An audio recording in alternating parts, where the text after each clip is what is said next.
Arthur é um rei tirânico que governa o mundo com punho de ferro. Durante sua ascensão ao trono, ele massacrou seus inimigos, destruiu cidades com bombas e cometeu inúmeras atrocidades em nome do poder. No entanto, um dia, ele reflete sobre tudo o que fez e é tomado por um sentimento de culpa. No momento seguinte, sofre um ataque cardíaco e morre. Enquanto desce lentamente para o abismo, uma voz chama por ele e diz que lhe dará uma segunda chance na vida, mas ele deve garantir que não há desperdício desta vez. Poucos momentos depois, Arthur abre os olhos e vê duas pessoas olhando para ele. O homem se apresenta como Reynald, seu pai, e a mulher como Alice, sua mãe. Eles não esperam que um recém-nascido compreenda o que dizem, mas estão extremamente animados por tê-lo. Arthur percebe lentamente que essas pessoas realmente são seus pais e que ele acaba de nascer. Ainda é difícil acreditar que voltou a ser um bebê, mas não pode negar que seus pais cuidam muito bem dele. No geral, ele está feliz, mas ainda se incomoda com o fato de estar preso em um corpo de bebê. Sua cabeça é desproporcionalmente grande, ele não consegue falar e, a cada poucas horas, suja a fralda sem controle. No entanto, logo percebe algo ainda mais estranho do que sua condição atual. Ele observa Reynald canalizar energia para os punhos e esmagar uma pedra enorme em pedaços. Arthur fica surpreso, pois nunca viu esse tipo de poder, mesmo após anos governando o mundo. Esse feito é tão impressionante que Reynald se enche de orgulho e espera receber elogios da família. No entanto, ele não presta atenção ao redor e acaba sendo atingido por uma pedra que cai sobre sua cabeça. Alice já esperava que algo assim pudesse acontecer, então rapidamente o cura usando magia e o alerta para ter mais cuidado da próxima vez que quiser se exibir. Embora Reynald estivesse apenas tentando mostrar suas habilidades, quando fica sério, seus punhos são letais, pois ele pode derrubar um javali selvagem com um único golpe durante a caça. Sua presença torna tudo mais fácil para os companheiros de caça. Quando a caçada termina, Reynald retorna para a família, pronto para um abraço de boas-vindas, mas então se lembra de que ainda está coberto de sangue de javali e precisa se limpar primeiro. Arthur aprende duas coisas observando isso. Primeiro, este mundo é tão perigoso que é comum as pessoas possuírem armas para se proteger. Segundo, se quiser viver livremente, precisará aprender a lutar. Agora que Reynald voltou, Alice diz que é hora de colocar Arthur para dormir. Normalmente, ele ficaria irritado por ser tratado como um bebê, mas essa é uma parte que ele realmente aprecia. Em sua vida anterior, raramente teve a chance de dormir tranquilamente, pois sempre havia alguém tentando assassiná-lo quando ele menos esperava. Embora pudesse facilmente derrotar qualquer inimigo, a constante ameaça era estressante. Meses se passam, e os membros frágeis de Arthur finalmente se fortalecem o suficiente para que ele consiga se mover sozinho. A primeira coisa que faz com essa nova mobilidade é ir até um espelho para se observar. Seus pais acham adorável o quanto ele fica encantado com o próprio reflexo, mas, na verdade, Arthur está apenas assimilando o fato de que realmente voltou a ser um bebê. Agora que consegue se mover por conta própria, quando Alice o coloca para dormir mais tarde naquele dia, ele põe seu plano em ação. Assim que ela sai do quarto, Arthur abre os olhos, joga o cobertor para fora do berço e começa a escalá-lo para escapar. Ele rasteja pelo chão enquanto Alice está ocupada lavando a louça. Ela parece tão concentrada que não percebe Arthur atravessando o cômodo. Ao chegar ao outro lado, ele abre a porta da biblioteca da casa e pega um livro, pois precisa aprender mais sobre esse mundo. Ao ler, descobre que o continente se chama Dikin e é dividido em 3 reinos: o reino de Caldin, habitado por anões que vivem em cidades subterrâneas, o reino de Elanor, onde os elfos moram nas profundezas das florestas, e o reino de Sapin, governado por um rei humano. Neste mundo, ninguém destruiu cidades para conquistar territórios, mas Arthur ainda quer entender mais sobre seu novo lar. Ele pega outro livro e finalmente obtém algumas respostas. Arthur percebe que o nível tecnológico deste mundo é primitivo, e o motivo para isso é a existência da magia. As pessoas podem usar magia manipulando a mana dentro de seus corpos, e embora não seja algo comum, a magia tem um papel fundamental na vida cotidiana. Existem 2 formas de utilizá-la: fortalecimento e conjuração. O fortalecimento envolve a circulação de mana pelo corpo, concedendo força, resistência e agilidade sobre-humanas. Já os conjuradores projetam mana para fora e a usam para controlar fenômenos externos. Esse conhecimento resume bem o sistema mágico do mundo, mas Arthur não encontra nada sobre a magia de cura que Alice usou antes. Ele deduz que ela deve ser uma exceção. Pelo que Arthur compreende, a maioria das pessoas manifesta sua mana na puberdade, ao canalizá-la através de algo chamado núcleo de mana, pode aprender a controlá-la e se tornar um mago. Isso faz sentido para ele, pois, em sua vida anterior, ascendeu ao poder graças à energia inata de seu corpo, que funcionava exatamente como a mana. Decidido a testar se pode usar essa energia, ele foca sua concentração ao máximo e, para sua surpresa, sente o desenvolvimento de um núcleo de mana dentro de si. Esse é um avanço significativo para ele. Desde que descobriu que ele não estava no berço, Alice ficou aliviada por ele não estar machucado. No entanto, ao pegá-lo nos braços, percebeu que havia algo diferente nele.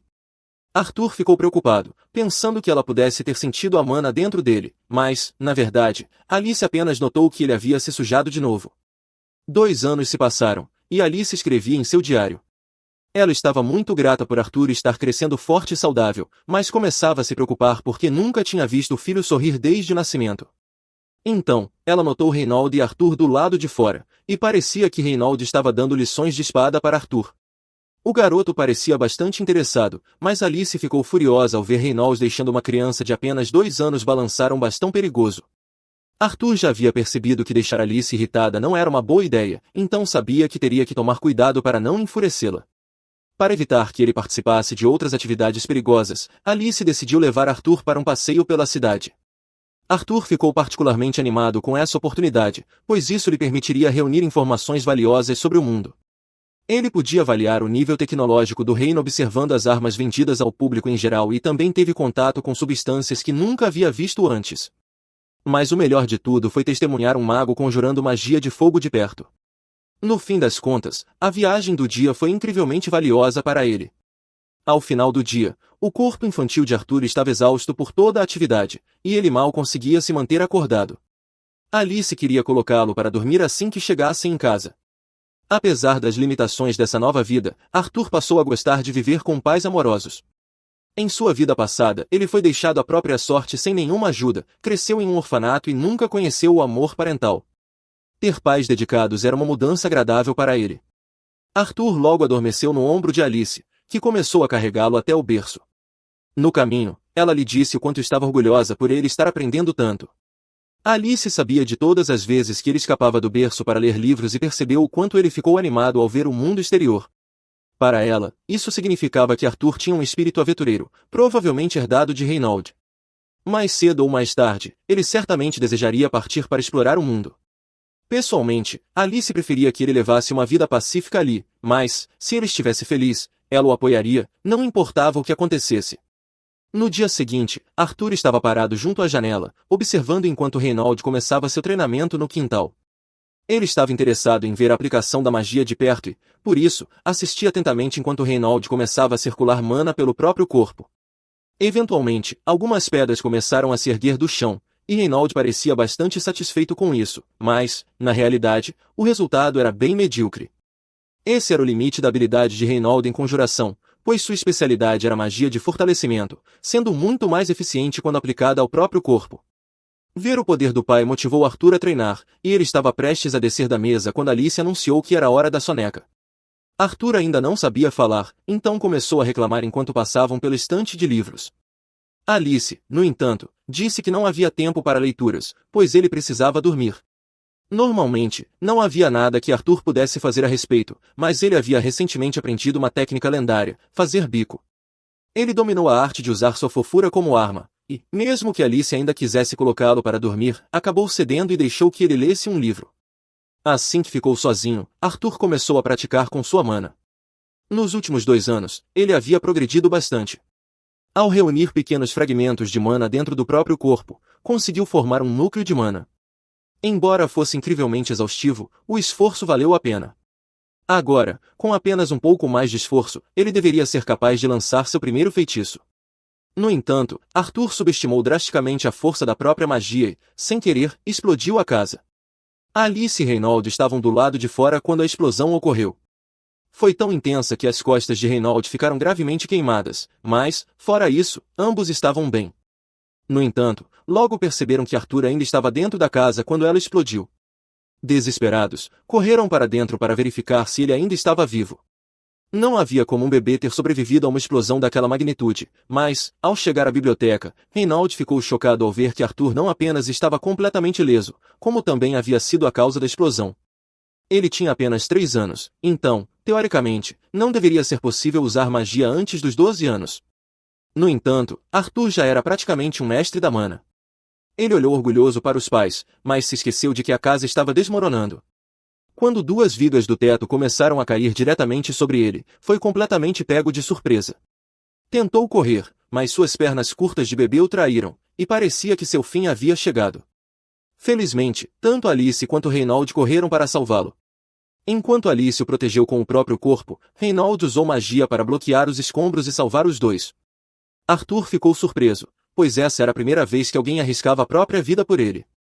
Alice, por outro lado, estava tão aliviada que começou a chorar.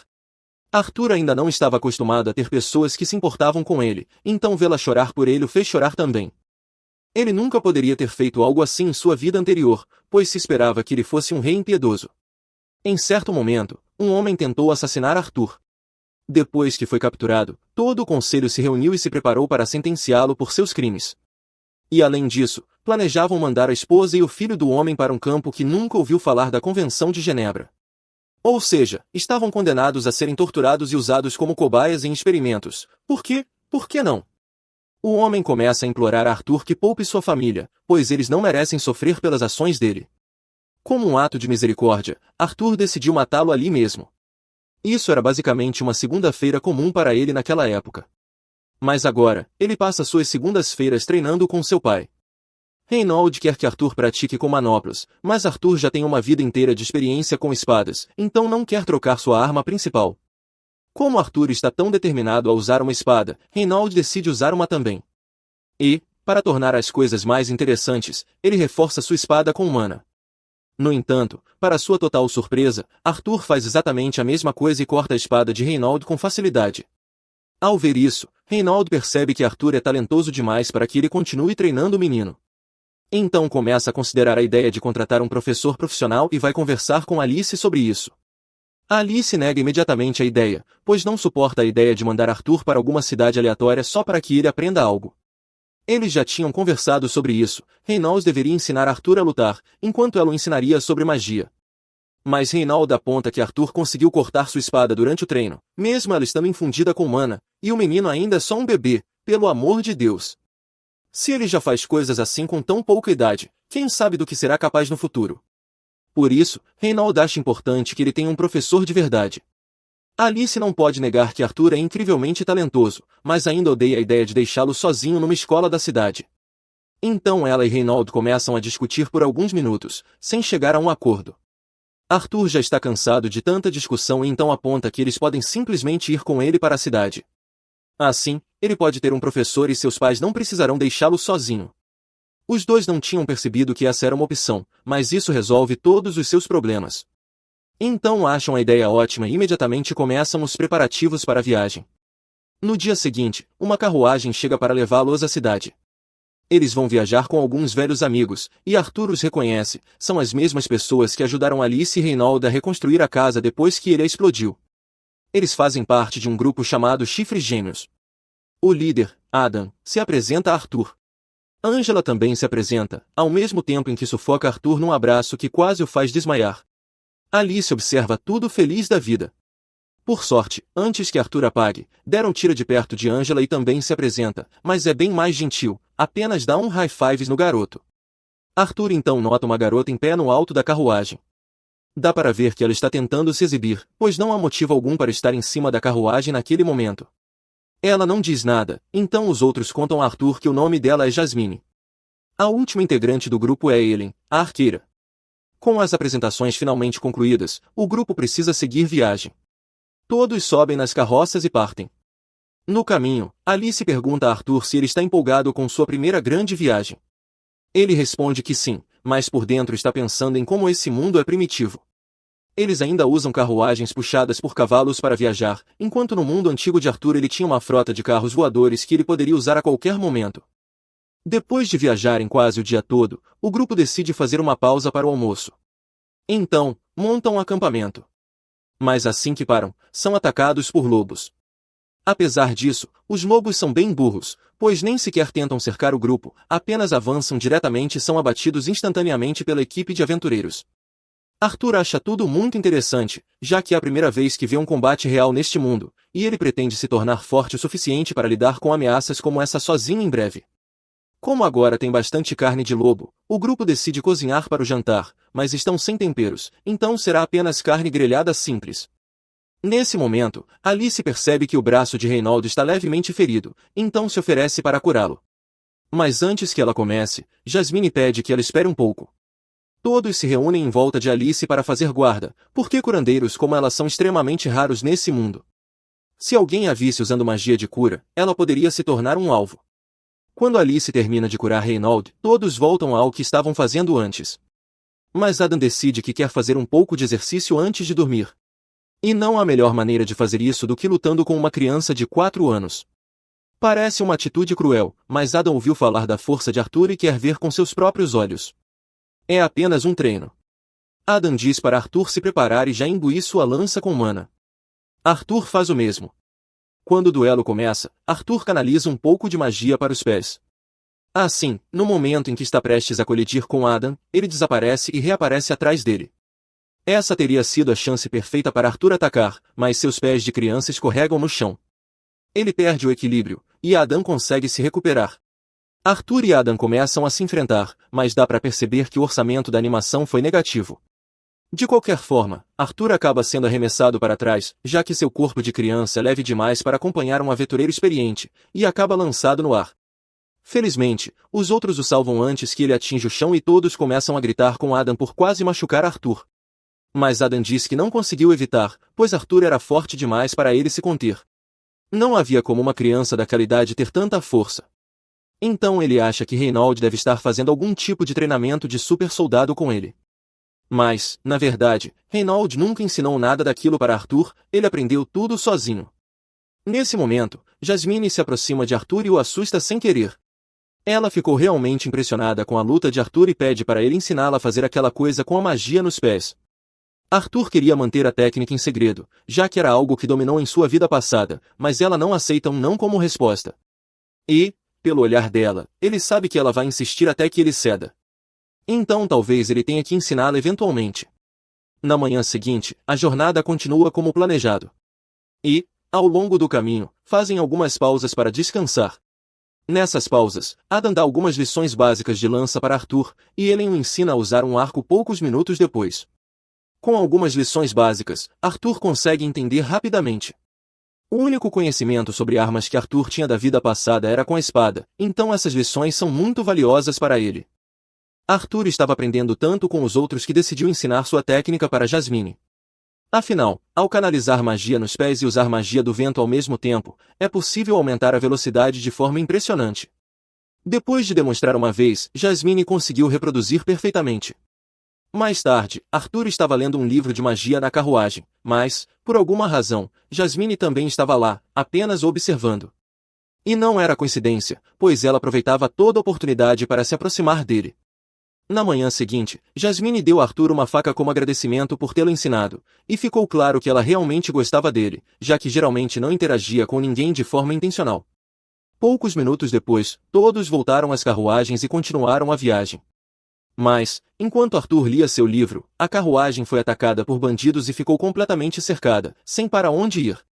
O líder dos bandidos ordenou que seus homens capturassem as mulheres e crianças para vendê-las como escravas, então todos atacaram de uma vez, e os aventureiros fizeram o possível para contê-los. Em termos de poder bruto, os gêmeos do Chifre e Reinaldo eram muito mais fortes que os bandidos comuns, mas havia tantos deles que, eventualmente, seriam sobrecarregados. Em certo momento, Reinaldo foi arremessado de volta à carruagem pelo líder dos bandidos e ficou gravemente ferido. Alice queria ir curá-lo, mas Reinaldo a impediu, dizendo que se os bandidos descobrissem seu poder, passariam a persegui-la. Então, ele pediu a Arthur que levasse Alice para o mais longe possível. Arthur não queria deixar Reinaldo para trás, mas ele explicou que Alice estava grávida de outro filho, então protegê-la era a maior prioridade. Arthur entendeu. Quando Reinaldo deu o sinal, ele preparou sua magia para fugir com Alice, enquanto Reinaldo prometeu segurar os bandidos. O líder dos bandidos mandou seus homens perseguirem Arthur e Alice, mas Reinaldo não deixou e partiu para cima dele. Da primeira vez, o líder o havia derrubado com facilidade, mas agora Reinaldo estava lutando por sua família, então não cairia tão fácil. Enquanto Reinaldo segurava o líder, alguns bandidos menos importantes tentaram alcançar Arthur e Alice, mas Adam e Jasmine jogaram adagas neles e abriram caminho para que pudessem escapar. Todos estavam dando o melhor de si para manter os bandidos longe de Arthur, e ele se esforçava para levar Alice em segurança. Era irônico, Em sua vida passada, ele tomava o que queria sem se importar com os outros. Agora, estava fugindo para proteger alguém precioso. Depois de correr por vários minutos, Arthur achou que já estavam longe o bastante, mas estava errado. Um bandido os observava do alto de um penhasco, e esse sabia usar magia. Ele lançou um feitiço de vento contra Arthur e Alice. Arthur não o percebeu a tempo e, quando notou, já era tarde demais. Só conseguiu empurrar Alice para longe e tomar o golpe sozinho. A rajada o lançou para trás, e ele caiu do penhasco. Com seu corpo de criança, isso era praticamente uma sentença de morte. Mas, se fosse morrer, não morreria sozinho. Enquanto caía, Arthur pegou a faca que ganhou de Jasmine e a lançou contra o bandido mágico. A lâmina acertou e o cordão se enrolou no tornozelo do inimigo, permitindo que Arthur o puxasse para cair junto. Os aventureiros tentaram usar magia para salvar Arthur, mas ele já estava longe demais para ser alcançado. Estava condenado. Durante a queda, Arthur refletiu sobre sua vida. Mesmo prestes a morrer, sentia uma paz estranha, pois conseguiu proteger sua família. Entendi agora por que aquele homem de sua vida passada foi tão desesperado para proteger a dele. Arthur nem hesitou em se sacrificar por Alice. E, embora não se arrependesse do que fez, ainda desejava ter sobrevivido para viver mais um pouco ao lado deles. Depois daquela queda mortal, Arthur de alguma forma consegue sair do rio e encontrar uma caverna. No entanto, ele se depara com um monstro aterrorizante e começa a se arrepender de ter vindo buscar abrigo ali. Ele tenta um ataque surpresa para aumentar suas chances de sobrevivência, mas o monstro simplesmente o golpeia no ar e manda ele se acalmar. O monstro diz a Arthur que não é mau e que só quer ser amigo. De qualquer forma, ele ainda está gravemente ferido e suas lesões não vão se curar a menos que ele coma algo. O monstro começa a colher frutas da parede da caverna e diz a Arthur para comê-las, mas ele não confia em frutas aleatórias de parede. Ele está prestes a se levantar para tentar sair daquela situação falando, mas suas lesões finalmente o alcançam. Ao tentar se levantar, ele ouve algo estalar e começa a chorar. O monstro manda ele parar de chorar porque já é um milagre que ele tenha sobrevivido àquela queda. Arthur tem muitas perguntas a fazer, mas o monstro diz que não responderá a nada a menos que ele coma as frutas. Ele hesita no início, mas depois de morder a primeira frutinha, Arthur percebe que elas têm um gosto muito bom. Depois de se empanturrar, Arthur se vira para o monstro e pergunta se ele sabe alguma coisa sobre o estado atual de seus pais. O monstro explica que não pode sair da caverna, então não pode verificar por si mesmo, mas tem uma habilidade que permite ver a longas distâncias. Ele gera uma tela e mostra a Arthur que seus pais conseguiram derrotar o resto dos bandidos. Isso significa que eles ainda estão vivos e bem, e Arthur não poderia estar mais feliz com essa notícia. Ele agradece ao monstro por deixá-lo saber que seus pais estão bem. E já que Arthur vai ficar preso ali por um tempo, decide ser amigável com ele. O nome do monstro é Sylvia, e ela acaba sendo uma pessoa muito gentil. Nos dias seguintes, Arthur ficou ali, comendo e descansando para que suas feridas pudessem se curar. Durante todo esse tempo, Sylvia cuidava dele. Quando seu corpo finalmente se recupera, Arthur quer voltar para casa o mais rápido possível. Mas segundo Sylvia, Arthur jamais sobreviveria à viagem de volta sozinho. A caverna está atualmente nos arredores da Floresta Élfica, uma parte cheia de bestas mágicas e bandidos imorais, e Arthur simplesmente não tem como lidar com tudo isso. Mas isso não significa que ele ficará preso ali para sempre. Sylvia tem a habilidade de abrir uma fenda dimensional e pode enviar Arthur de volta para casa, ou ao menos para um local mais seguro do que aquela floresta. No entanto, levará bastante tempo para ela criar essa fenda, então Arthur terá que esperar. Como não tem nada melhor para fazer, ele pega um galho e começa a praticar suas habilidades de esgrima. Vários dias se passam e, embora Arthur tenha passado a gostar da companhia de Sylvia, ele ainda não aprendeu nada sobre ela. Tudo o que sabe é que ela tem a aparência de um monstro assustador, aparentemente está se escondendo de algo, e é uma pessoa muito bondosa. Depois de terminar seu treino de espada do dia, Arthur se senta em uma pedra para começar a treinar seu mana. Sylvia fica impressionada com o fato de uma criança tão jovem já ter um núcleo de mana, mas tem certeza de que ele nunca aprendeu a fazer aquilo direito.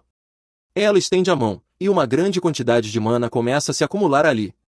Arthur fica maravilhado, pois Sylvia está basicamente acumulando mana enquanto lança seu feitiço. Se Arthur conseguir aprender isso, ele sem dúvida se tornará incrivelmente forte. Dito isso, antes mesmo de Sylvia se oferecer para ensiná-lo, ela pergunta a Arthur o que ele pretende fazer com o poder que vai ganhar ao aprender essa técnica. Arthur já havia considerado isso antes, mas agora que pensa melhor, ele se lembra de como sua família e seus amigos quase foram completamente dizimados por bandidos. Por isso, ele diz a Sylvia que usará seu poder para destruir qualquer um que ouse machucar sua família. No entanto, Sylvia não gosta dessa resposta. Ela dá um peteleco na testa de Arthur e o joga para trás. Sylvia diz que jamais ensinaria sua técnica a alguém que pensa dessa forma. Arthur, por outro lado, não entende por que ela está tão irritada, afinal, parece perfeitamente natural querer matar seus inimigos. Sylvia quer provar um ponto, então ela levanta o dedo até a cabeça de Arthur e diz que poderia facilmente abrir seu crânio com um simples toque, ou poderia tocá-lo gentilmente. Ela pergunta a Arthur qual ele prefere, e, obviamente, ele diz que prefere o toque gentil, já que não quer morrer. É fácil deixar que as ações sejam movidas pela raiva e pelo ódio, mas uma vez que você cede a isso, sua vida se torna um ciclo vazio e interminável de ódio. Sylvia não quer que Arthur desperdice a vida assim, então pergunta novamente, o que você fará com esse poder? Arthur pensa de novo, mas desta vez se concentra nos sorrisos brilhantes das pessoas próximas a ele. Então responde que quer usar seu poder para proteger aqueles que ama.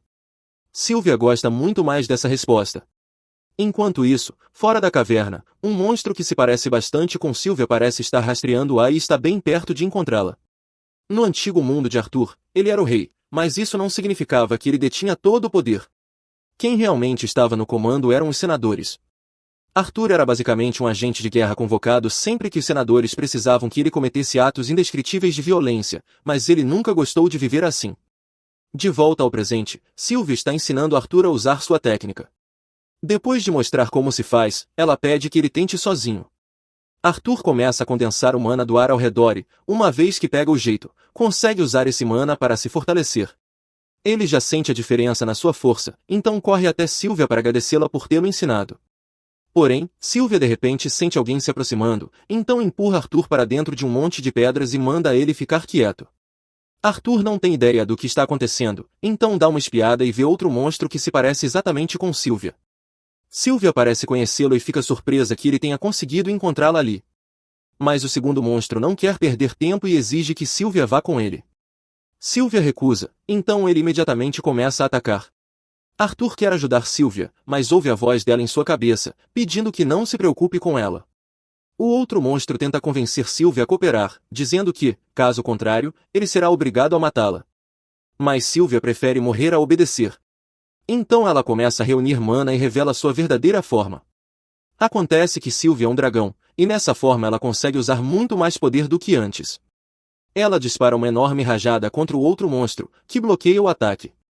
No entanto, ele diz que ela está sendo tola, pois, no estado atual de seu corpo, ela não sobreviverá usando tanto poder assim.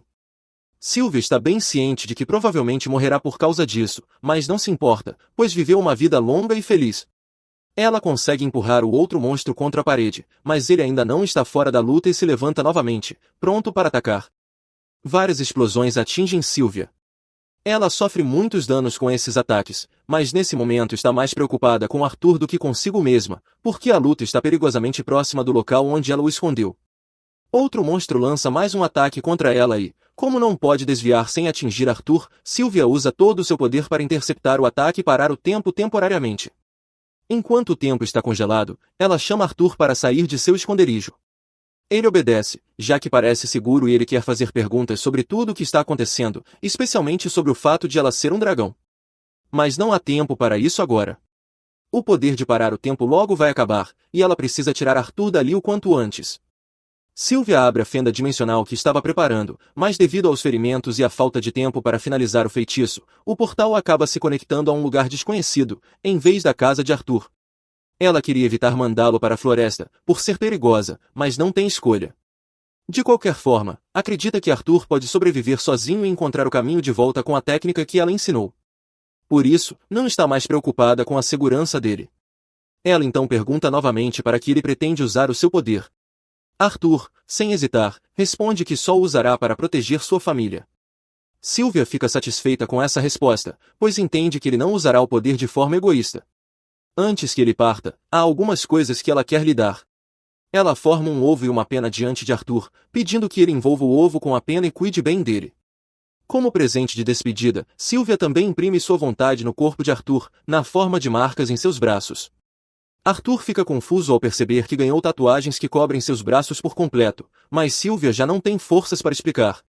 Ela apenas diz que um dia ele vai entender como usar esse poder, embora ela não esteja mais presente para ensinar.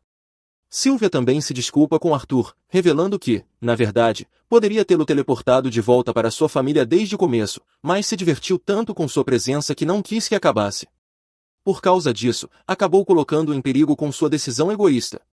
Arthur se sente péssimo, porque sabe que não tem poder suficiente para salvar Sylvia da morte, apesar de tudo que ela fez por ele. Ele não se importa se ela é um dragão ou um monstro, para ele, ela é uma parte preciosa de sua família. Diz a ela que a vê como uma mãe, mas Sylvia lembra que ele já tem uma mãe, então Arthur diz que ela pode ser sua avó. Sylvia não esperava por isso, mas adora a ideia de ser chamada de avó, e pede para ele repetir. Ele o faz com alegria. Sylvia está triste por não poder vê-lo novamente, mas o tempo está se esgotando, então ela o empurra gentilmente para que atravesse o portal. Arthur entende, pega os presentes que ela lhe deu e entra. Mas, no último segundo, muda de ideia e tenta convencê-la a ir com ele. No entanto, ela não pode fazer isso, então fecha o portal e o envia embora. O tempo volta a correr, e Sylvia é atingida pelo ataque do outro monstro. O dano é fatal. Ela cai no chão, mas o monstro não acredita que ela esteja morta, pois sabe que ela é poderosa demais para ser derrotada tão facilmente. Ele se aproxima com cautela, mas baixa a guarda ao ver o corpo imóvel.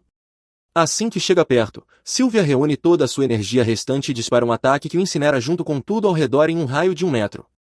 Enquanto Arthur está sendo teleportado, ouve uma última mensagem de Sylvia.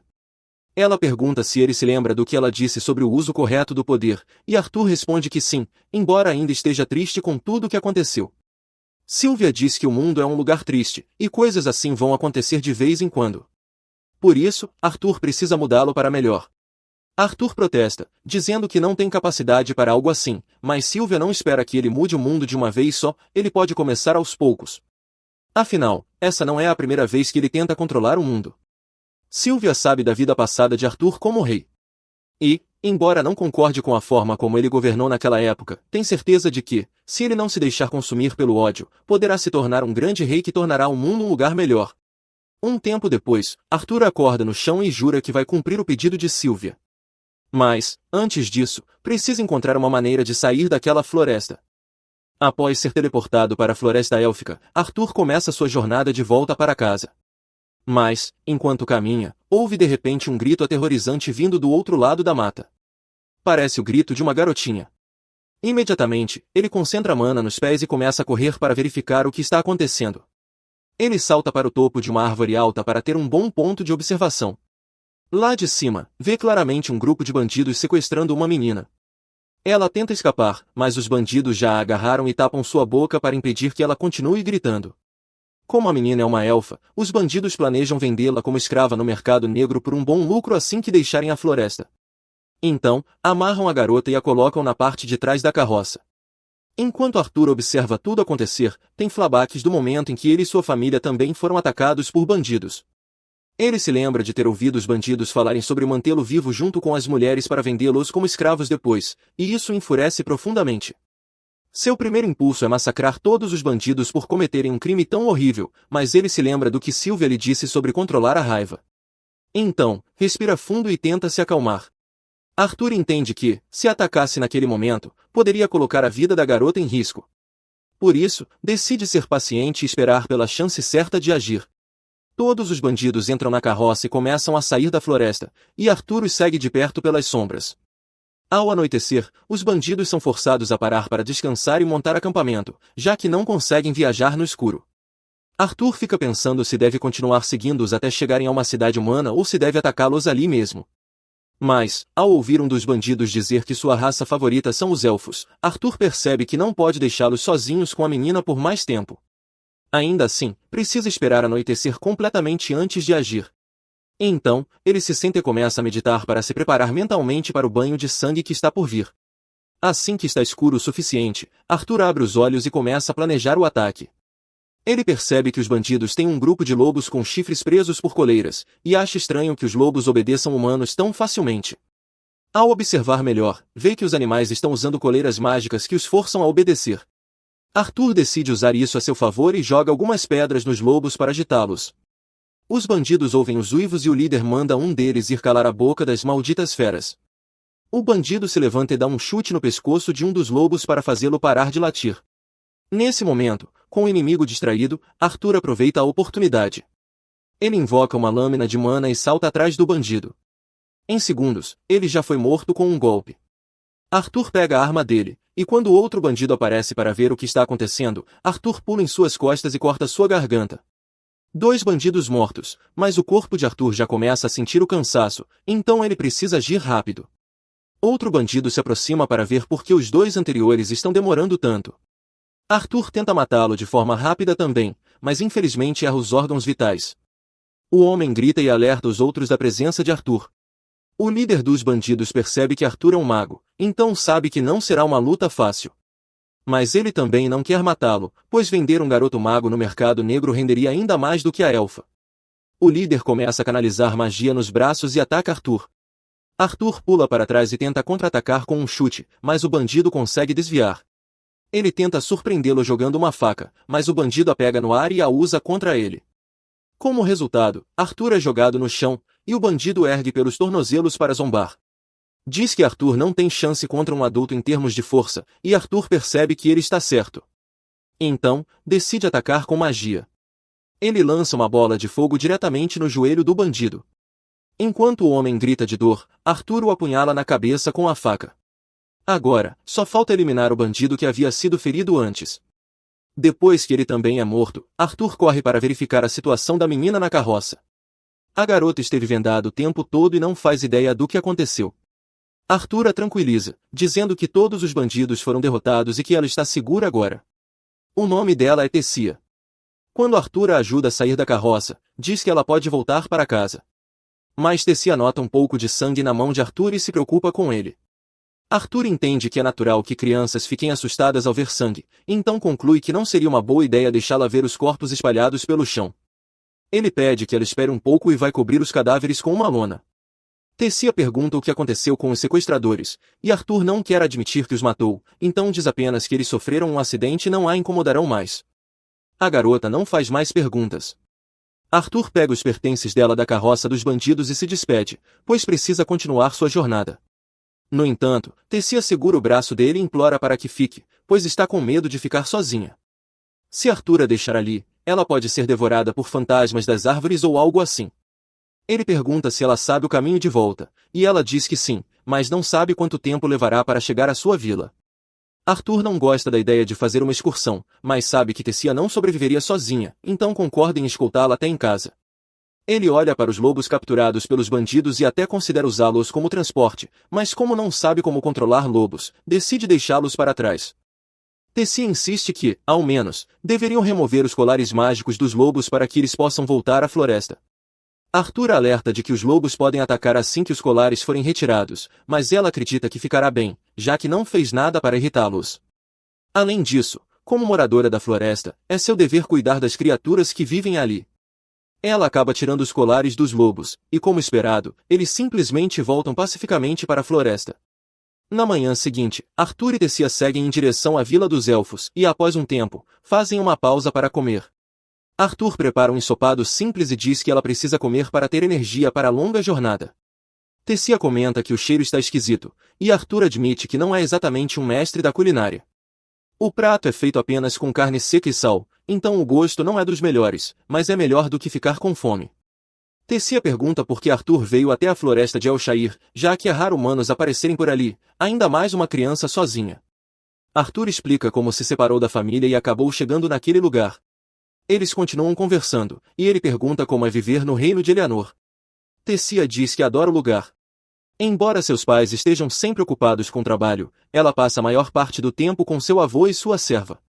Eles seguem viagem, mas como Tessia não sabe exatamente quão longe está a vila, é difícil prever quanto tempo ainda levará. Para piorar, os lobos que Tessia libertou começaram a segui-los. Arthur se arrepende de não tê-los matado desde o início.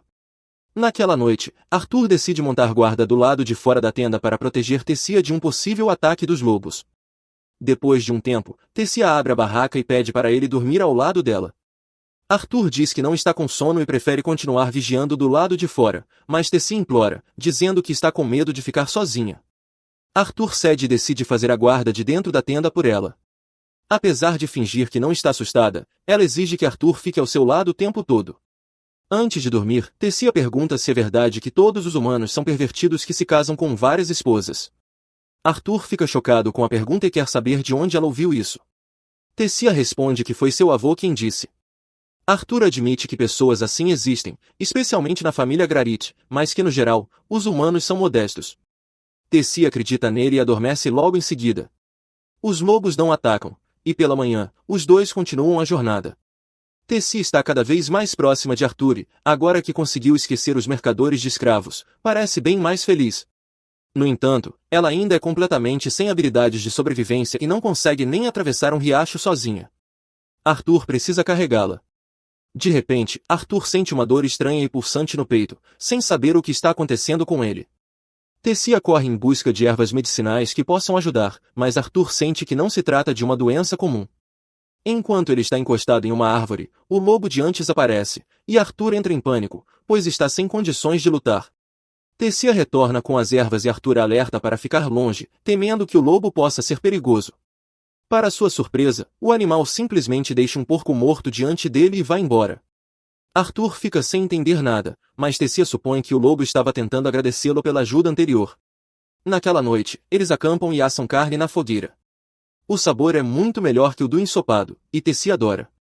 Enquanto procurava ervas, ela encontrou alguns cogumelos e oferece a Arthur, mas ele provavelmente não deveria ter aceitado, os cogumelos causam uma baita diarreia. Depois de se aliviar, Arthur está exausto e quase desmaia, mas Tessia continua conversando. Ela conta que seu avô costumava ler livros de histórias sobre os reinos dos humanos e anões, e que ela sempre quis visitar esses lugares, mas nunca teve permissão, pois os elfos não confiam nas outras raças. Nesse momento, Tessia percebe que Arthur não está prestando atenção, mas entende que ele só está com sono. Então, cobre-o com um cobertor e lhe deseja boa noite.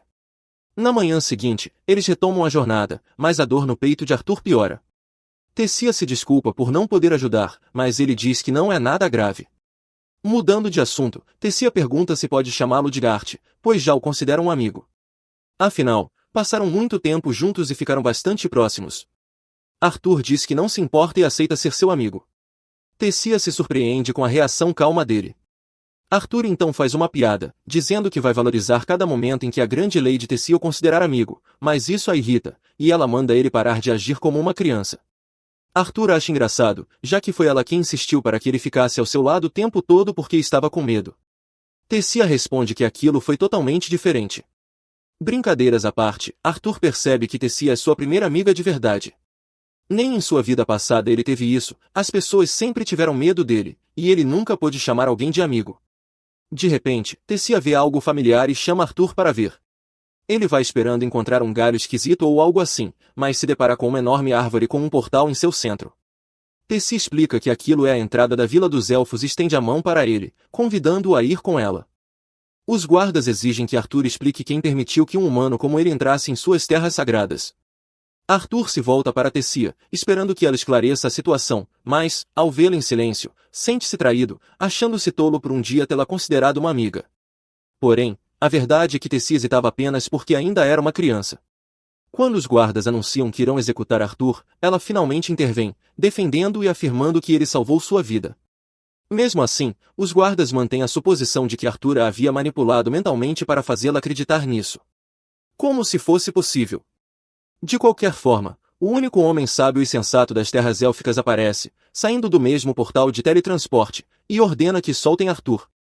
Esse homem é Virian Erit, o antigo rei de Elenoir, e ele pessoalmente agradece a Arthur por salvar Tessia, revelando que ela é sua neta, o que significa que ela é a princesa daquele reino.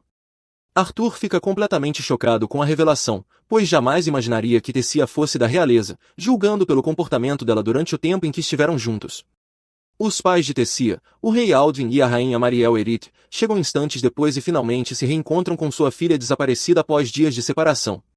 Enquanto Mariel verifica se a filha está bem, Aldwin questiona o que um humano está fazendo ali. Ao que tudo indica, Aldwin herdou o QI da mãe e não é nem de longe tão sábio quanto o pai, pois ordena imediatamente que seus soldados executem Arthur.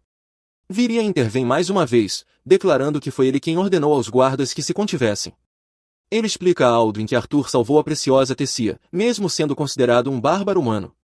Tessia reforça as palavras do avô, implorando ao pai que não machuque seu amigo e até sugere que o convidem para o castelo. A ideia de um humano pisar no castelo claramente faz Alduin hesitar. Mas Tessia não espera a resposta e vai direto até Arthur, dizendo que, se ele aceitar ir com ela, os chefes reais farão seus petiscos favoritos. Sim, esse tipo de suborno só funciona com crianças pequenas. Bem, Arthur tecnicamente ainda é uma criança, então tudo bem. Alduin não quer contrariar sua filha de personalidade forte, então acaba concordando. Enquanto isso, a curiosidade de Virian atinge o ápice, pois ele sente um poder misterioso em Arthur, e por isso pede para conversar com ele em particular mais tarde. Por ora, Arthur acompanha a Tessia enquanto caminham pelo reino de Elenoir, uma sociedade artisticamente estruturada, onde casas são construídas tanto em cima quanto debaixo das árvores, e o povo leva uma vida simples, porém pacífica. À medida que Arthur caminha ao lado de Tessia, atrai muitos olhares da multidão, todos curiosos com a presença de um humano naquele lugar. Arthur não consegue superar o fato de Tessia ter hesitado em ajudá-lo no início. Por que ela faria isso? E o que era aquela expressão severa em seu rosto naquele momento? Ele não entende, e esse pensamento continua a perturbá-lo, provocando uma dor aguda em seu peito. De qualquer forma, ele continua desconfiado de tudo ao seu redor e faz o possível para se manter alerta e não baixar a guarda. Eles chegam ao castelo, situado no fim da cidade. Ao entrarem, são recebidos por dezenas de criadas élficas cuja única função é garantir que Tessia esteja sempre feliz. No entanto, hoje Tessia quer retribuir Arthur. Ela ordena que todas suas criadas ofereçam a ele a melhor hospitalidade possível, dizendo que ele salvou sua vida. Ao ver a relutância delas, Tessia assegura que Arthur é um dos raros humanos verdadeiramente bons de coração. Em seguida, ela se volta para Arthur e pergunta o que ele gostaria de fazer: comer petiscos, brincar, almoçar ou talvez se refrescar. Mas, antes de qualquer coisa, Arthur quer conversar com os pais de Tessia sobre o que aconteceu na floresta. Como ainda não houve explicações, ele reúne todos na sala de reuniões para uma conversa séria. Tessia, porém, está no seu próprio mundinho e traz chá e petiscos para todos, talvez achando que se trata de um chá da tarde e nada mais. De qualquer forma, Alduin se apresenta formalmente, junto com sua esposa Mariel e seu pai Virian, a Arthur. Arthur também se apresenta como apenas um garoto comum nascido numa vila esquecida no reino de Sapin. Ele se ajoelha diante de Alduin, admitindo que um plebeu como ele jamais teria a chance de ver a realeza, muito menos sentar-se na mesma sala que o rei dos elfos. E expressa o quanto está grato por ter recebido essa oportunidade. Alduin se surpreende com o quanto Arthur é bem educado, apesar de afirmar ser apenas um camponês, mas permite que ele continue. Arthur então dá uma explicação detalhada do que aconteceu, incluindo como se separou de sua família. Ele não mente para o rei, mas também não conta toda a verdade, como seu encontro com a misteriosa dragão Sylvia. Ainda assim, ele segue com sua história até o ponto em que encontrou Tessia sendo sequestrada por um grupo de mercadores de escravos, e o clima na sala muda drasticamente. Mais uma vez, Alduin aproveita a oportunidade para culpar toda a humanidade pelo que os mercadores de escravos tentaram fazer com sua filha. Por outro lado, Virian faz a pergunta certa: como um garoto de 5 anos como Arthur conseguiu resgatar Tessia de 3 adultos mercadores de escravos? Não poderia ter sido através de negociação ou súplica. Então, Arthur finalmente revela a verdade. Ele afirma ser um mago talentoso e que usou seus poderes para eliminar os sequestradores. No entanto, Alduin acha difícil acreditar, e o mesmo guarda de antes aparece mais uma vez com sua opinião indesejada, alegando que Arthur deve ter lavado o cérebro de Tessia apenas para conseguir entrar em suas terras sagradas. Virian, que vem defendendo Arthur desde o início, não tolera mais o desrespeito indireto dirigido a ele e imediatamente cala o guarda. Tessia também intervém, acrescentando que ouviu os mercadores de escravos comentando sobre vendê-la por um preço alto, relembrando a experiência traumática. Depois que Tessia termina de relatar o que viveu antes de ser salva por Arthur, sua mãe se emociona e a abraça com força. O amor de mãe é sempre tão puro e comovente. Alduin também se dá conta do que sua filha passou, e por isso diz a Arthur que acredita nele e agradece por tudo o que fez por ela. Depois de explicar como conheceu Tessia, Arthur vai direto ao ponto pelo qual pediu aquela conversa. Ele diz que também está separado de sua família e que tudo o que mais deseja no momento é se reunir com seus pais em Sapin. Alduin não acredita no que ouve. Arthur está mesmo pedindo que elfos ajudem humanos, que eles consideram bárbaros. Alduin insiste que não há chance de oferecer ajuda a humanos e que Arthur precisa entender que deve encontrar seu próprio caminho de volta para casa. Mas Arthur, sempre inteligente, logo pensa em uma forma de argumentar. Ele lembra Alduin de tudo que fez por sua família e sua cidade, e diz que se não retribuírem a ajuda depois de tudo que ele fez, então eles também são bárbaros e não têm direito algum de chamarem os humanos assim, já que estão se comportando da mesma maneira. Virian olha para Alduin com uma expressão que diz claramente, você foi pego. Ele declara que Alduin caiu na própria armadilha. Tessia também se posiciona ao lado do pai, olhando diretamente para ele, esperando para ver qual decisão ele tomará. Alduin, sem escapatória, concorda em ajudar Arthur, mas o informa que o único portal de teletransporte que leva a Sapien só pode ser aberto uma vez a cada 7 anos, após uma reunião entre os 3 líderes. Eles o usaram recentemente, então a próxima abertura será apenas em 5 anos. Arthur não tem esse tempo. Ele não pode esperar 5 anos para reencontrar sua família. Alduin percebe isso e diz que enviará soldados para escoltá-lo de volta. Assim, a jornada começará no dia seguinte. Arthur se sente mais aliviado ao ouvir isso. No entanto, sua manacor começa a doer novamente. Ele mal consegue sair da reunião e vai tomar um banho. A dor não passa e continua latejando. Depois do banho, ele segura o peito com força, tentando entender o que está causando essa dor e qual seria a solução. Ele pensa em Sylvia e pergunta a ela mentalmente o que deve fazer quanto à dor. Infelizmente, a resposta não virá tão cedo. Ele sai para caminhar pelo palácio, e o ar fresco ajuda a aliviar um pouco a dor.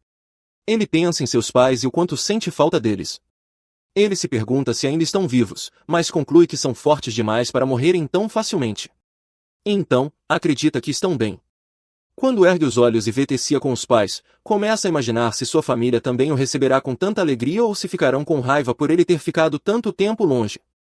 Todos esses pensamentos sobrecarregam o pobre garoto, que permanece parado, perdido em seus sentimentos. Tessia corre até ele. Ele a provoca, chamando-a de princesa mimada, e diz para ela aproveitar o conforto dos pais. Arthur confidencia a Tessia suas preocupações com relação aos pais e se será bem recebido por eles.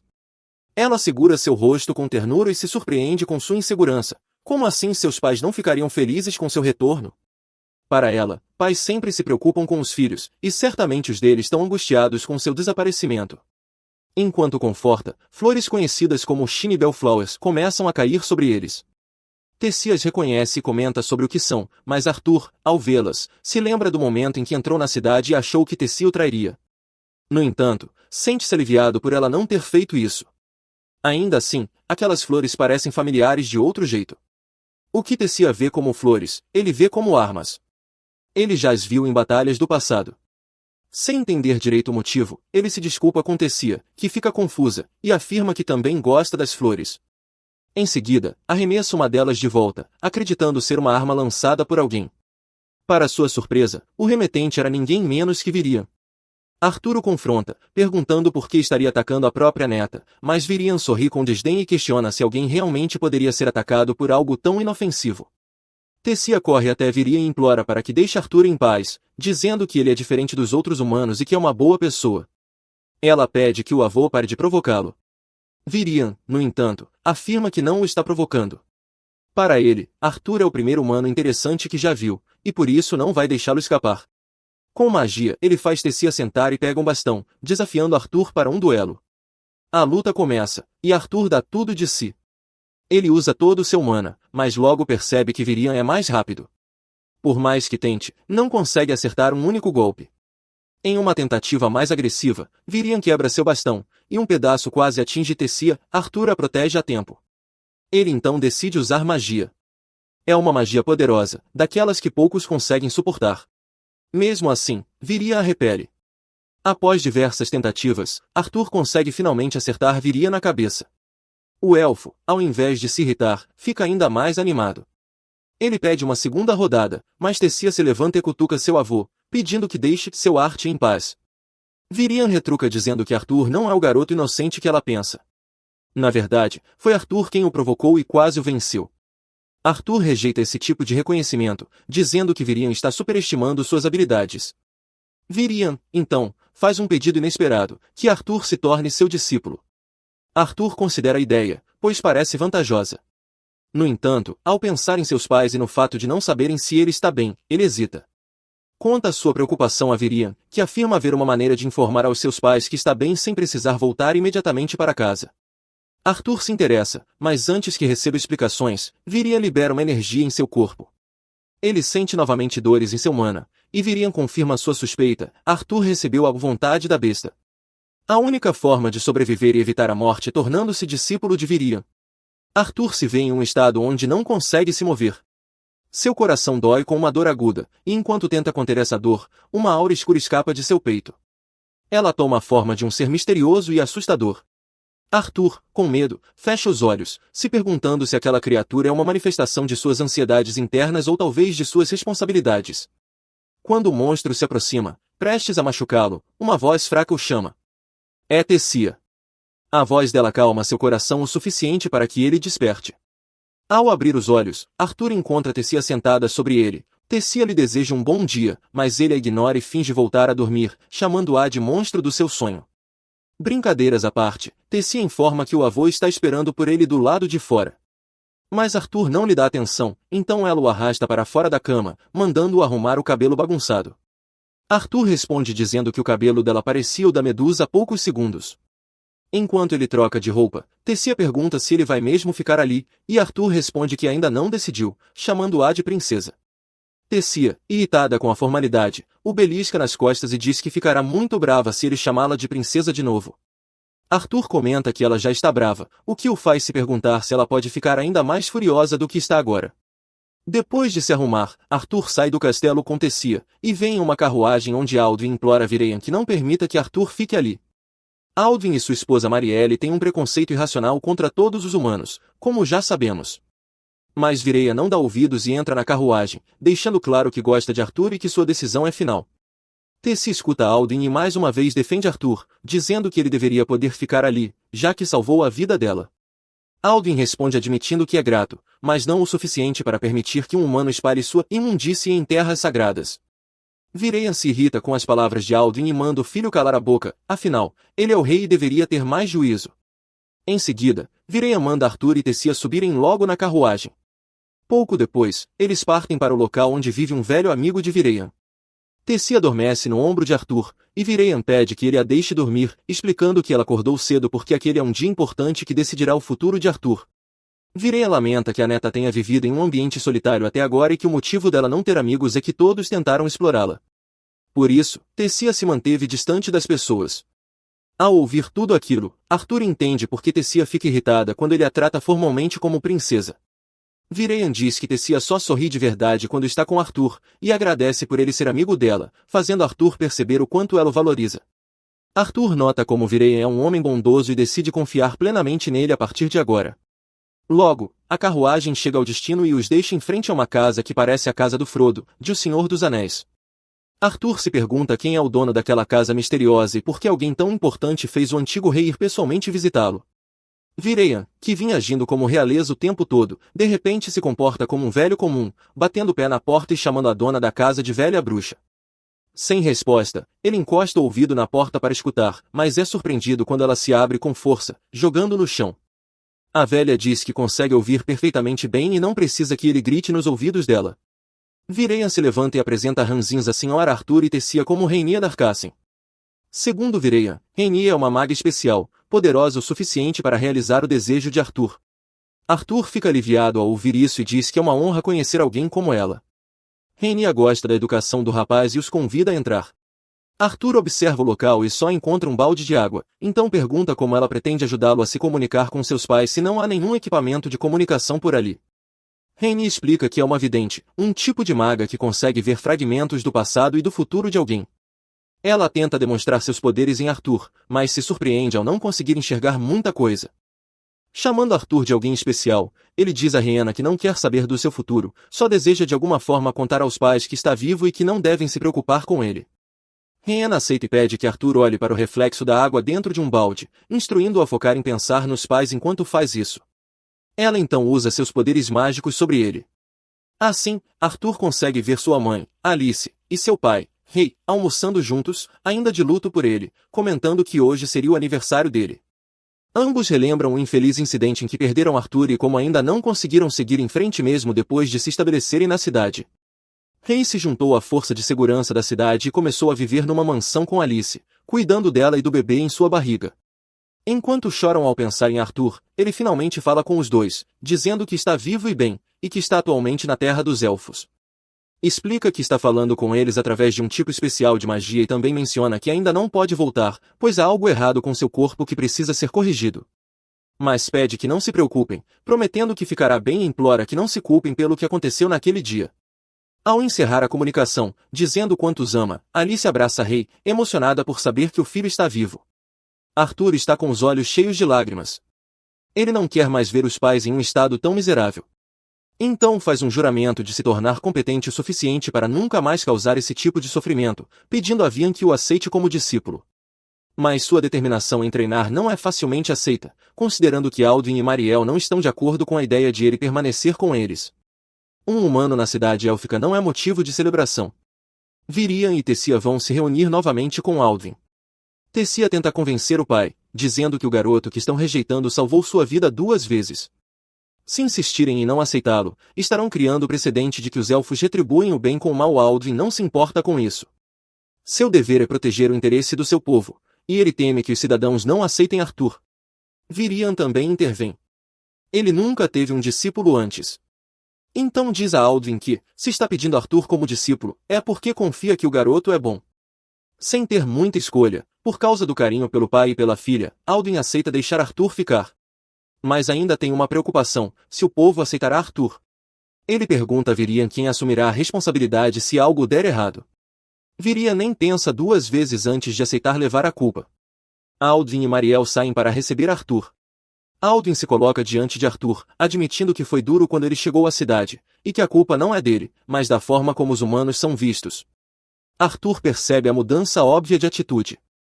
O mesmo Alduin que odiava sua presença agora o recebe de bom grado. De fato, Alduin ama sua família e fará qualquer coisa para vê-los felizes. Ele aperta a mão de Arthur em boas-vindas. Mas Tessia tem uma ideia melhor. Ela desafia o pai, dizendo que, se ele realmente está feliz com a presença de Arthur, então deve permitir que ela o leve à cidade para mostrar tudo a ele. Alduin já não tem mais nada a perder, pois a notícia da estadia prolongada de Arthur já se espalhou. Então ele permite. Feliz, Tessia puxa Arthur pela mão e o leva para a cidade. Ela mostra as pessoas interessantes ao redor. É a primeira vez que Arthur vê a cidade dos elfos, e ele fica admirado com a aparência dessa espécie. Tessia menciona uma grande loja que vende lanches e frutas e o arrasta para lá, para que possam vencer a multidão. Enquanto a seguem, um jovem elfo esbarra nele de propósito. Sempre respeitoso, Arthur nem liga por ter sido empurrado. Ele apenas se desculpa e tenta seguir em frente, mas o garoto o encara com desprezo. Ele comenta que Arthur o contaminou com seu corpo humano e diz que não importa se Vian quer Arthur na cidade, pois ele nunca será aceito por ser humano. Normalmente, Arthur não pensaria em agir com malícia numa situação assim, mas aprendeu a ser brincalhão com Tessia, e essa é uma boa oportunidade para demonstrar isso. O garoto olha para Tessia e diz que estar com Arthur só manchará sua reputação. Ele se apresenta como Frat Raivar, revelando que é um nobre, e se oferece para acompanhar Tessia até em casa. Tessia o repreende imediatamente, dizendo que seu comportamento foi inadequado. Mas ela não sabe que Arthur tem algo melhor em mente. Ele se curva sarcasticamente diante de Fratra e propositalmente erra o nome da família, chamando de Vissur em vez de Vissar, o que soa como uma ofensa. Tessia percebe a provocação e ri. Mas Fratra entende o sarcasmo também. Não querendo perder a pose de grande nobre, ele desafia Arthur para um duelo. Desafiar alguém para um duelo naquela cidade não é algo comum. Todos os adultos param para observar a situação. Se Arthur recusar o duelo, isso significará que perdeu e desonrará tanto Virian quanto a família real. Por isso, ele aceita, mesmo com Tessia tentando convencê-lo de que não é necessário. Faith pede que Tessia seja a juíza, e o desafio começa. FYH avança com arrogância para enfrentá-lo, mas Arthur o derruba com apenas um golpe. O garoto orgulhoso cai no chão, com os olhos virando. Tessia não se surpreende. Ela já havia avisado Faith de que a pessoa contra quem ele iria lutar não era fraca e, como ele não escutou, que agora aproveite as consequências. Ela puxa Arthur e diz para ele correr. Ele foge com ela, alegremente. Com o tempo, Arthur vai se familiarizando com Tessia e aproveita sua companhia. Eles saem juntos, comem juntos e até estudam juntos. Sempre que algum elfo tenta intimidá-lo, Tessia aparece imediatamente para protegê-lo. Após um de seus passeios diários, ela se apoia no corrimão e conversa com ele. Seu treinamento começa no dia seguinte, e ela pergunta o que ele sente a respeito. Arthur parece preocupado com algo, e ela insiste em saber o que o incomoda e se ele ainda quer fazer o treinamento. Ele se lembra de uma conversa que teve com Vireia mais cedo. Na conversa, Vireia lembrou que Arthur está em uma terra estrangeira, sem família nem amigos para apoiá-lo. Não tem em quem confiar. Ainda assim, Arthur tomou a decisão de permanecer ali e aprender. Vireia o alertou que o treinamento não seria fácil, mas sim mais difícil do que tudo que já enfrentou. No entanto, se ele permanecesse e aprendesse apesar das dificuldades, seu futuro estaria garantido. Vireia lhe deu outra chance de desistir e perguntou se ele estava realmente interessado. Arthur confirmou que estava. Então, Vireia ordenou que ele ignorasse a dor em seu núcleo de mana, por enquanto. Nesse momento, Arthur olha para Tessia com empolgação. Ele diz que está ansioso para o treinamento do dia seguinte. Revela que já passou por muitas dificuldades e lutou ao lado de seu pai.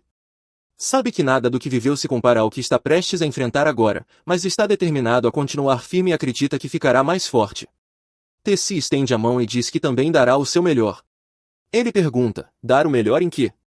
E ela revela que fará sempre o seu melhor para que ele não fique mais forte do que ela e para que possa competir com ele. Vamos ver, pensa ele. No dia seguinte, o treinamento começa. Ele se posiciona diante de Virin, que o introduz ao que será a nova fase de sua vida. Ao iniciar o treinamento, Arthur pensa, a vida no reino élfico é mais rápida que a vida fora daqui. Em poucos dias, aprendeu muito e está evoluindo. Aceitou ficar ali porque sabe que foi a melhor decisão e está assumindo o controle de seu futuro. Ele diz a si mesmo que, mesmo sem saber o que vai passar nesse reino desconhecido, tem certeza de que seu futuro será brilhante. Desejo a ele tudo de bom nesse futuro e estou ansioso para ver o que o aguarda. Vários dias se passam e até mesmo Tessia aprende a usar sua mana. Uma manhã, ela vai acordar Arthur na cama, mas ele não desperta. Então, ela usa a mana para acordá-lo. Ele desperta gritando com ela, perguntando por que não podia tê-lo acordado de forma mais suave. Tessia e Arthur saem para fora quando percebem Vian indo a uma reunião. Enquanto Arthur se pergunta sobre o que se trata essa reunião, Tessia chama sua atenção e revela que preparou um hambúrguer para ele. Mas, antes que ele possa reagir, ela deixa claro que ele deve agradecê-la adequadamente pelo esforço. Arthur, no entanto, enquanto devora o hambúrguer, brinca dizendo que está mais ou menos, provocando Tessia de propósito e deixando-a irritada.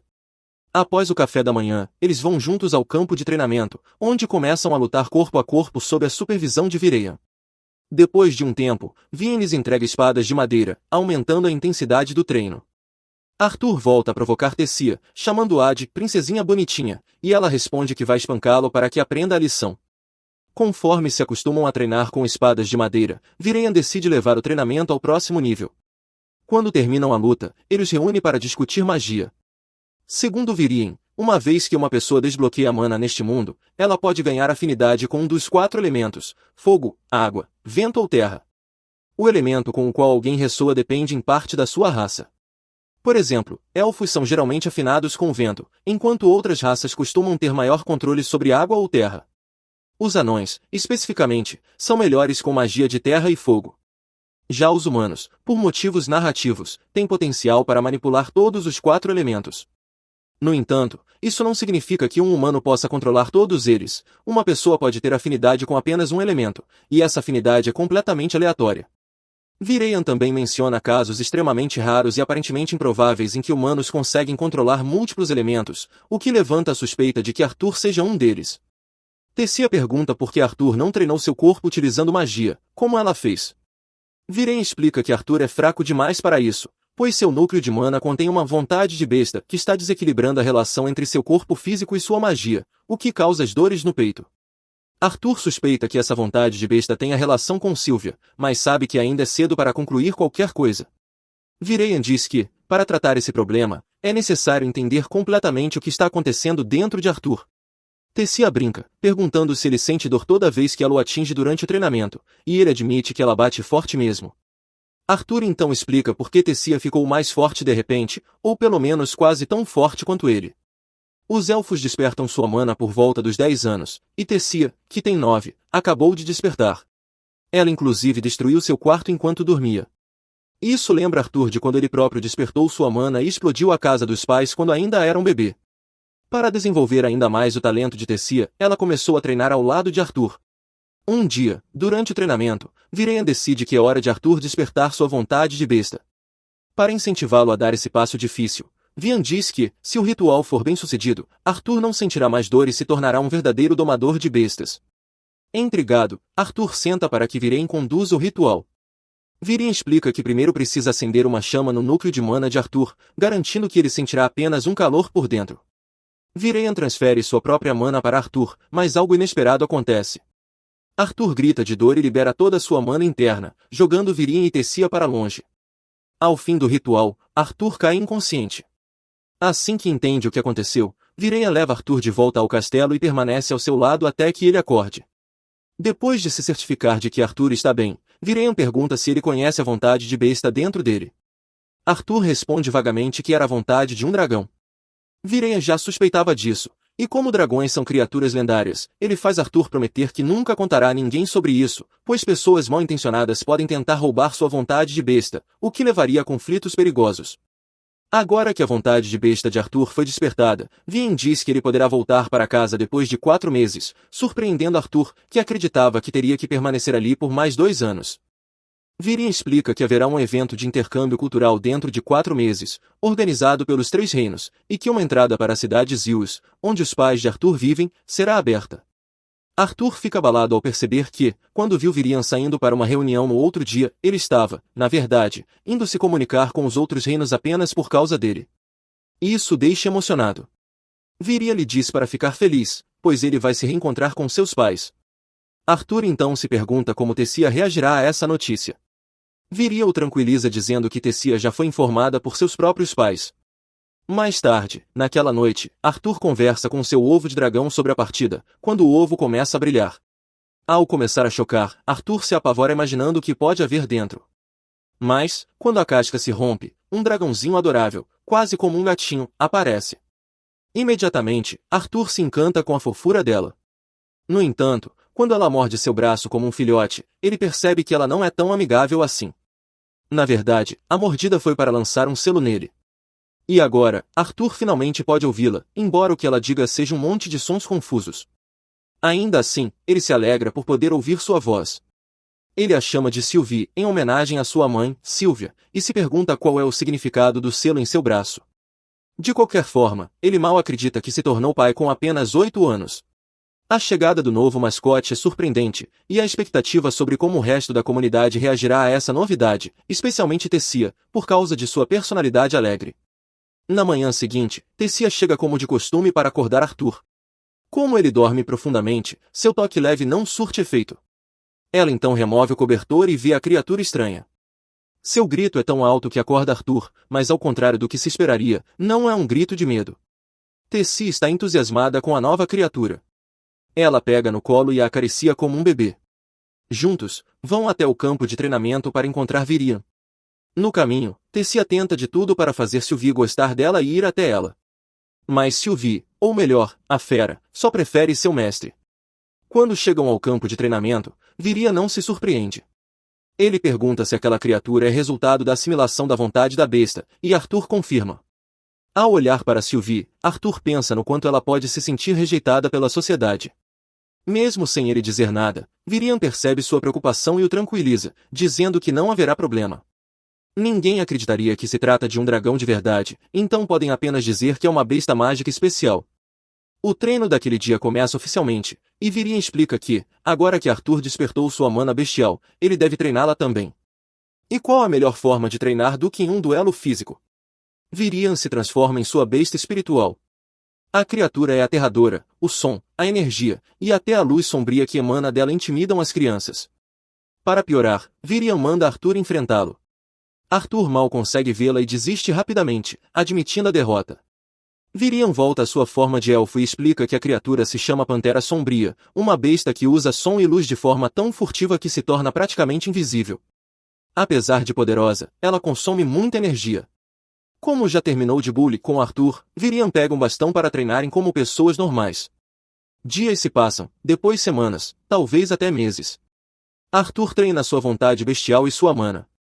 Ele se fortalece e finalmente é capaz de enfrentar a Pantera Sombria.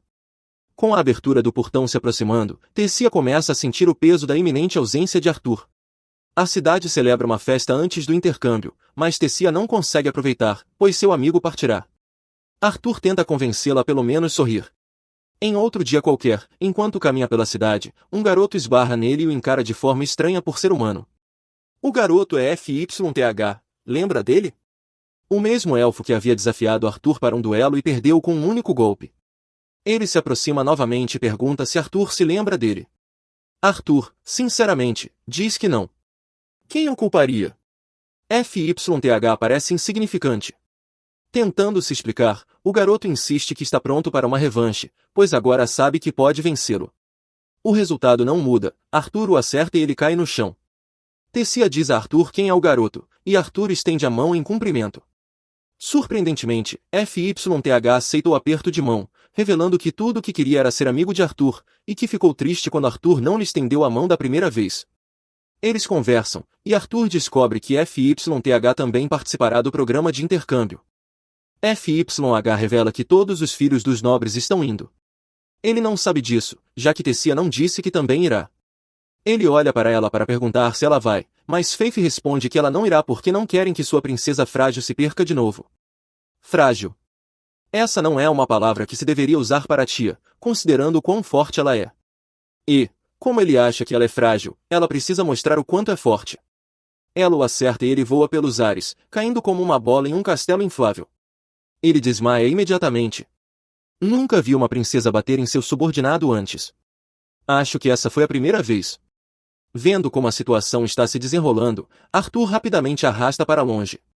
Quando se afastam, ele adverte que uma princesa deve se preservar e não deveria bater nos seus subordinados. Mas ela não liga para isso. Ela tem tantas coisas na cabeça, especialmente o fato de que ele está indo embora. E Faith acabou caindo numa armadilha. Ela reclama que Arthur está a deixando e ainda está agindo como o pai dela ao repreendê-la. Ela o chama de velho e sai correndo.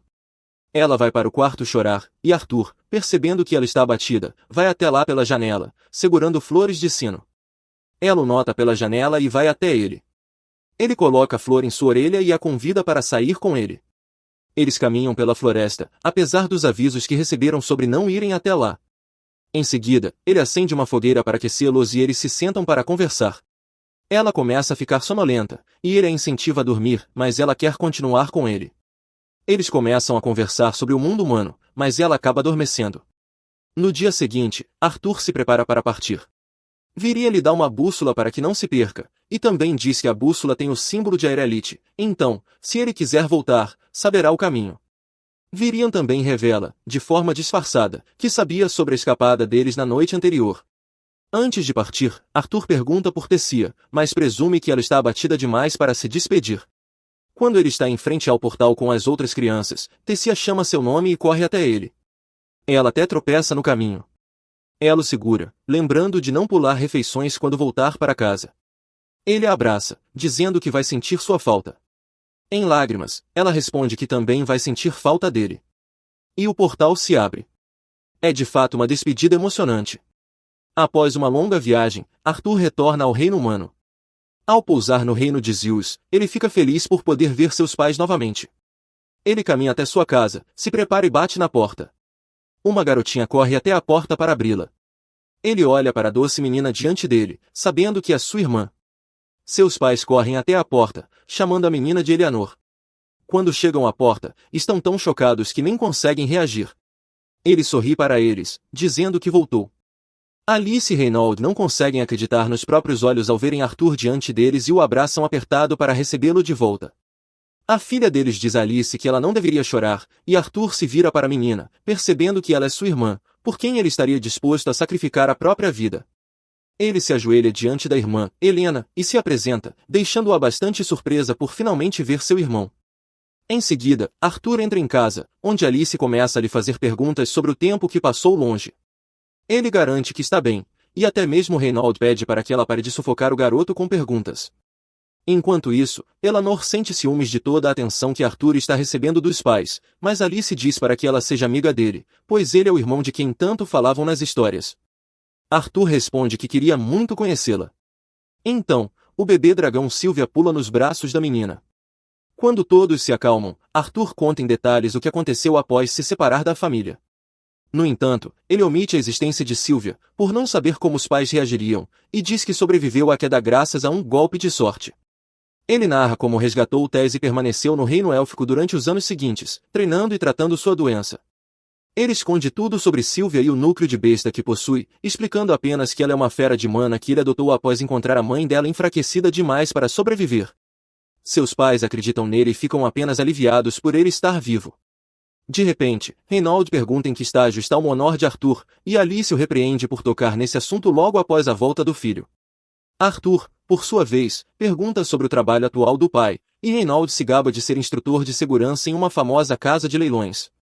Reynald declara que seu Monor alcançou a cor laranja escura há 2 anos, um estágio intermediário na escala de poder. Arthur fica impressionado, reconhecendo o esforço do pai para chegar ali, mas revela que ele próprio está no estágio vermelho claro, um nível abaixo.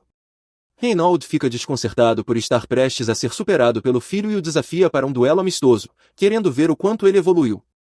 Apesar dos protestos de Alice, algumas pessoas invadem a casa. Um homem chamado Vincent pergunta se é verdade que o filho de Reynald está vivo, e Arthur se pergunta quem é aquele sujeito.